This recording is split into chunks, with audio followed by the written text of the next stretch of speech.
तो राम राम भाई सबको, मैं हूँ शिव।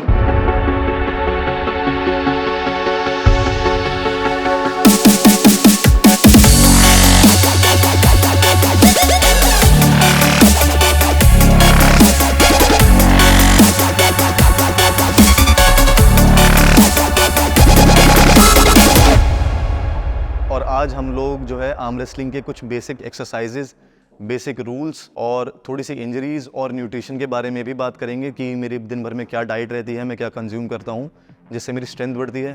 ठीक है, तो चलते हैं आगे वीडियो में। तो सबसे पहले आपके पास होनी चाहिए एक arm wrestling table, arm wrestling को सीखने के लिए, आर्म रेसलिंग को खेलने के लिए। ठीक है, और उस आर्म रेसलिंग टेबल पे खड़े होने के लिए आपका एक प्रॉपर स्टांस होना चाहिए, जो प्रोफेशनल स्टांस जो हम रिकमेंड करते हैं, जिससे हमें इंजरीज भी नहीं होती और कोई फाउल भी नहीं होते आपके। ठीक है, तो उस स्टांस को करने के लिए सबसे पहले आपको एक पैर अपना आगे रखना है, एक पैर पीछे रखना है और एल्बो जो है इस पैड पे रखनी है। 7x7 इंचेस की ये पैड होता है, इस पे एल्बो रखनी है। अपना दूसरा हाथ इधर रखना है, इसे हैंड पेग्स कहते हैं। ठीक है, इसे हम ग्रिप लेते हैं और ध्यान रहे दूसरा हाथ हमारा ऐसे नहीं रहना चाहिए। ठीक है, इस तरीके से नहीं, ऐसे रहना चाहिए ताकि जब हम नीचे आएँ तो ये नीचे निकल जाए। तो सबसे पहले हम एल्बो ऐसे रख के, शोल्डर्स हमारे रहेंगे स्क्वायर। ठीक है, दोनों के शोल्डर ऐसे रहेंगे पैरेलल एकदम। ठीक है, ऐसे नहीं रहेंगे, ना ही ऐसे रहेंगे, सीधा शोल्डर्स रहेंगे। ठीक है, फिर उसके बाद रेफरी को आप देखोगे, रेफरी आपको ग्रिप लेने को कहेगा।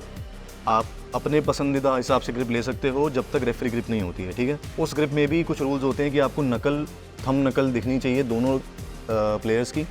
दोनों प्लेयर्स की रिस्ट सीधी होनी चाहिए और जो है टेबल का सेंटर होना चाहिए, जो आपका हाथ है वो टेबल के सेंटर पे होना चाहिए। उसके बाद अगर दोनों कंफर्टेबल है, रेफरी जो है रेडी को बोल देता है। अगर कंफर्टेबल ग्रिप नहीं हो पाती है, मैं जो है बहुत खींच के ग्रिप ले रहा हूँ और अगला बंदा ग्रिप नहीं ले पा रहा है, तो रेफरीज ग्रिप होती है और रेफरीज ग्रिप में आपके किसी भी मूवमेंट पे डायरेक्ट आपको फाउल मिल जाता है। ठीक है, फाउल के बारे में और आगे हम बात करेंगे। तो आपको रेफरी जो है आपकी रिस्ट जो है फिंगर्स पूरी 180 करवाएगा, लेवल करवाएंगे। ठीक है, सेंटर देखेंगे, कोई प्रेशर नहीं होगा, वो चेक करेंगे। फिर उसके बाद थंब रखेंगे, थंब के बाद ओपोनेंट की फिंगर्स या आपकी फिंगर्स, फिर उसके बाद आपकी फिंगर्स। ड्यूरिंग ग्रिप कोई मूवमेंट नहीं होनी चाहिए, वो आप डिसाइड कर सकते हो कि थंब से ऊपर आपको ग्रिप लेनी है या थंब के नीचे आपको ग्रिप लेनी है। ठीक है, फिर उसके बाद रिस्ट सही होगी, सब कुछ, कोई प्रेशर नहीं लग रहा होगा। उसके बाद शोल्डर्स देख के रेफरी जो है रेडी को बोल देगा। उसके बाद आपको जो है पिन करना है। अब इस ड्यूरिंग मैच आपको क्या ध्यान रखना है, आपके फाउल्स ना हो पहली चीज़, और दूसरा इंजरी ना हो। तो फाउल्स कैसे कैसे होते हैं, हम फाउल्स डिस्कस कर लेते हैं। तो फाउल्स में क्या है, अगर ये जो एल्बो पैड है, इस एल्बो पैड से आपकी एल्बो उठ जाती है तो आपको एक फाउल मिल जाता है। ठीक है, मैच रुक जाएगा और दोबारा से रीमैच हो जाएगा। पाफी के रूल्स अलग अलग हैं, प्रो पंजा के रूल्स अलग हैं। ठीक है, तो हर फेडरेशन के हिसाब से आपको अलग रूल्स देखने को मिलते हैं गेम में। ठीक है, तो आपकी एक एल्बो उठ जाती है तो आपको फाउल मिल जाता है। दूसरा, आपका अगर हाथ छूटा रहता है तो रेफरी आपको 3 वार्निंग देगा, 3rd वार्निंग पे आपको फाउल दे देगा इस हैंड पैक को छोड़ने पे। तीसरा, आपका जो शोल्डर है आपके रिस्ट से ऐसे टच नहीं होना चाहिए, इतना क्लोज नहीं आना चाहिए। अगर ये टच हो जाता है तो भी आपको रेफरी जो है फाउल दे देगा। आप अगर जो है ओपोनेंट का इंटेंशनल फाउल करवाते हैं, जैसे ये ओपोनेंट है, मैंने इसे धक्का देके ऐसे इसका फाउल करवाया, तो ये इंटेंशनल फाउल में आ जाता है। तो ये ओपोनेंट का फाउल नहीं होगा, ये आप ही का फाउल हो जाएगा उल्टा। ठीक है, और भी बहुत सारी चीज़ें हैं, पर ये बेसिक्स हैं जो आपको पता होना चाहिए कि आपकी रिस्ट सीधी है, बैक कोई प्रेशर नहीं लग रहा हो। फिर उसके बाद आप पुल करके जो है पिन करो। जब आप पिन करोगे तो ओपोनेंट की रिस्ट का ऊपर वाला हिस्सा, ये वाला हिस्सा इस पैड पे टच होना चाहिए। अगर टच नहीं भी होता है तो इस पैड के लेवल पे आ जाए, ठीक है, तो भी जो है विन काउंट हो जाता है। और इंजरीज़ की अब हम बात कर लें, फाउल की हमने बात कर ली, रूल्स की हमने बात कर ली, अब इंजरीज़ की बात कर लेते हैं। तो इसमें 4-5 तरह के गेम है आर्म रेसलिंग में। एक होता है आपका किंग्स मूव, एक होता है आपका ट्राइसेप प्रेस, हुक हो गया और टॉप रोल हो गया। ठीक है, तो top roll and hook one of the safest game है, बट जो आपका tricep press, flop wrist press और किंग्स मूव है वो बहुत ज़्यादा इंजरी प्रोन गेम रहते हैं। जैसे आप कभी भी खेल रहे हो तो आपके जो शोल्डर्स हैं, ये शोल्डर्स आपके आउट रहने चाहिए।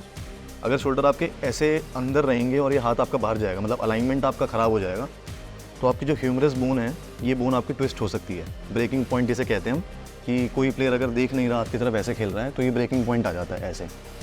ठीक है, तो ये चीज़ आपको ध्यान रखनी है, हमेशा आपका कॉन्टैक्ट रहे आपके हाथ के साथ और आप जो है पूरे शोल्डर और रिस्ट की अलाइनमेंट में ही जो है आर्म रेसलिंग खेलो। ठीक है, तो ये सीखना आपको बहुत ज़रूरी है। एक और इंजरी है जो होती है गोल्फर्स एल्बो और टेनिस एल्बो। ठीक है, वो आपके ज़्यादा ओवर ट्रेन करने की वजह से होती है। आप बहुत ज़्यादा खेल रहे हो, रोज़ खेल रहे हो, उसकी वजह से वो इंजरीज़ हो जाती हैं। उनसे बचने के लिए आप 15-20 दिन में एक बार टेबल प्रैक्टिस करिए। ठीक है, और बाकी मैं आगे कुछ एक्सरसाइजेज बता देता हूँ जो एक्सरसाइजेज आपको जो है स्ट्रॉन्ग बनाएंगी और इंजरी से बचाएगी भी। ठीक है, तो चलते हैं आगे। तो अभी है हमारे पास आर्म रेसलिंग टेबल और ये है यहाँ पर हमारे पास केबल क्रॉस मशीन। जिसमें हम 3 बेसिक एक्सरसाइज के बारे में बात करेंगे। ठीक है, तो आर्म रेसलिंग जो है वो बेसिकली 2 मूवमेंट है मेजर, एक तो पुश मूवमेंट और एक पुल मूवमेंट। ठीक है, तो पुश मूवमेंट में आपका आ जाता है ट्राइसेप प्रेस या आपका फ्लॉप रिस्ट प्रेस या आपका हुक प्रेस वाला हुक गेम भी। ठीक है, और पुल मूवमेंट में आ जाता है आपका टॉप रोल या आपका हाई हुक, ठीक है, या फिर आपका किंग्स मूव। तो अभी हम बेसिकली साइड प्रेशर ट्रेन करेंगे यहाँ पर, जो थोड़ी सी पुल होगी और थोड़ी सी पुश भी होगी, मेजरली पुल मूवमेंट होगी। तो यहाँ से मैं इस हैंडल को ले लूँगा, ठीक है, इसे ग्रैब कर लिया अच्छे से और फिर उसके बाद पीछे पुल करा और पिन। ये मुझे जो है एक्सरसाइज करनी है। मुझे ध्यान रखना है कि मेरे जो शोल्डर्स हैं वो अलाइंड रहें, बिल्कुल ऐसे ना जाएं बिल्कुल। ठीक है, अगर ऐसे चले जाएंगे तो इंजरी के चांसेस है। फिर उसके बाद मैं इसे पकड़ के ये एक्सरसाइज करूँगा।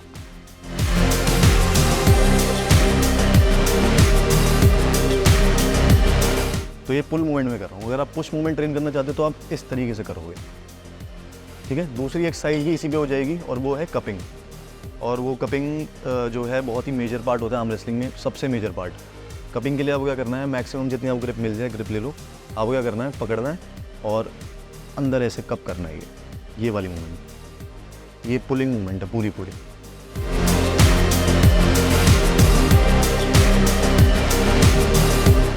तो ये अभी मैंने एक स्ट्रैप ले लिया है। ठीक है, आप जूडो बेल्ट भी ले सकते हो या फिर ये वाला स्ट्रैप ही ले सकते हो या ट्रेनिंग बेल्ट ले सकते हो जो हम सेल करते हैं क्लॉज पे। तो इसको मैंने ऐसे थंब पे डाल लिया है अपने, और उसके बाद सामने मैंने वेट लगा लिया और इसको मैं स्ट्रेट ऐसे पुल करूँगा। ठीक है, इस तरीके से। तो ये डायरेक्ट पुलिंग मूवमेंट हो गई जो मेरे थंब पे भी प्रेशर डाल रही है और मेरे प्रोनेटर पे प्रेशर डाल रही है। ठीक है, और मेरे बाइसेप पे भी साथ ही साथ। तो ये पूरी पुलिंग मूवमेंट हो गई। ठीक है, इससे आप अकॉर्डिंगली वेट लगा सकते हो। दूसरी मूवमेंट हो जाएगी हमारी बैक प्रेशर। तो ये जो था इसमें प्रोनेशन और बैक प्रेशर दोनों था इन्वॉल्व। इसमें सिर्फ बैक प्रेशर इन्वॉल्व रहेगा कि हमने हाथ डाला और इसे बस हमें पीछे खींचना है। ठीक है, ये पीछे खींचा है, लिफ्ट करना है सामने से।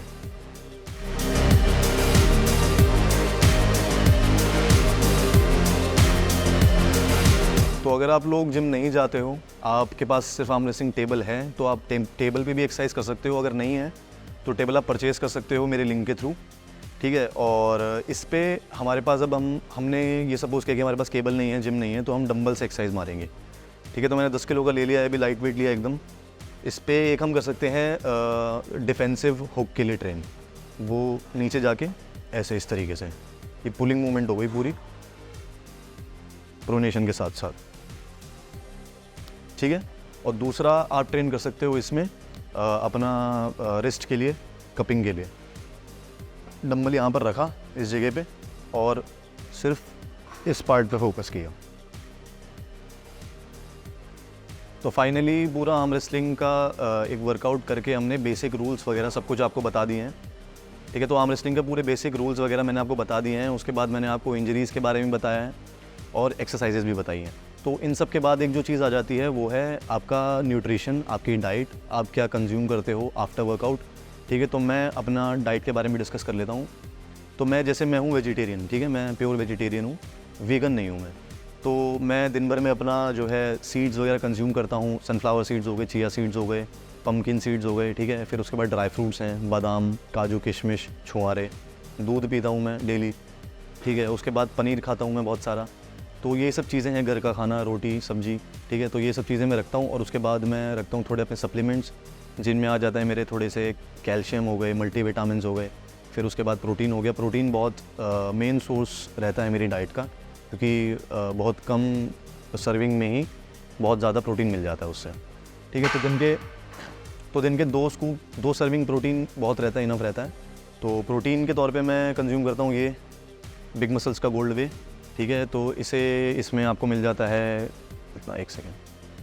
ठीक है, तो इसमें आपको मिल जाता है 25 ग्राम प्रोटीन और अमीनो एसिड्स हैं, आपके डाइजेस्टिव एंजाइम्स है इसमें, जो मेटाबॉलिज्म फास्ट करेंगे, आपका रिकवरी बढ़ाएंगे और आपकी जो है आपकी मसल ग्रोथ करेंगे। ठीक है, तो आप इस प्रोटीन को कंज्यूम कर सकते हो।